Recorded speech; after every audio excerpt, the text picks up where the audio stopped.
As Orthodox Christians around the world prepare to celebrate Easter, Israeli authorities have banned Gaza worshippers from entering East Jerusalem shrines, causing a negative reaction from the Orthodox Patriarch.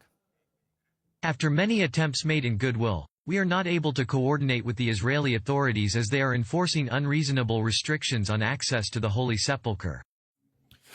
Well, moreover, on this footage, you can see a group of Israeli men spitting at Palestinian nuns while walking past them. Such actions sow further religious discord in Jerusalem. Palestinians in Gaza are now required to get permits to visit a Jerusalem shrine where Orthodox Christians believe Jesus is buried. The decision to suspend the permits during the holy holidays comes amid a violent Israeli government crackdown on Palestinians, both Muslim and Christian. Elias Adjilda from the Orthodox Church Council says the Netanyahu government is creating religious obstacles due to an ideological agenda, while the West is ignoring human rights violations. Jewish people have no right to prevent Christians from reaching this place or force other existing Christians to immigrate from it. This place is the core of Christianity, whether it was Bethlehem where Jesus was born or in Jerusalem. Also for Muslims, it's a holy place where you find the Al-Aqsa Mosque, this place that has a huge holy value for Muslims and Christians. Jewish people have no right to put restrictions on it and make their life harder for its citizens. Also for those living outside of Jerusalem, we have the right to go there and worship freely without a permission from the Israeli side.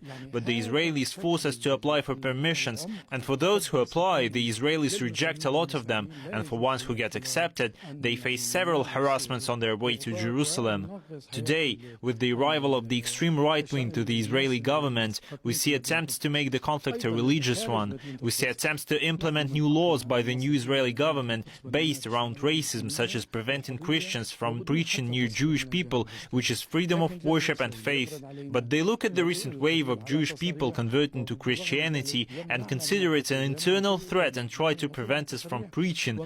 But this is about freedom of faith and worshiping, which is a personal freedom. But the Israeli extreme mentality can't understand the freedom of faith or converting within religions. They claim to be the oasis of democracy in the Middle East, yet they are the ones who practice the most racism and religious extremism and prevent freedoms on anyone who is different from them. This reflects the nature of this entity, which is based on extreme Zionism, which is considered racist political movement by all means. This racist idea was rejected more than once in the United Nations, by the way, yet they still have support from the Western communities and many countries that have interests related to Israel.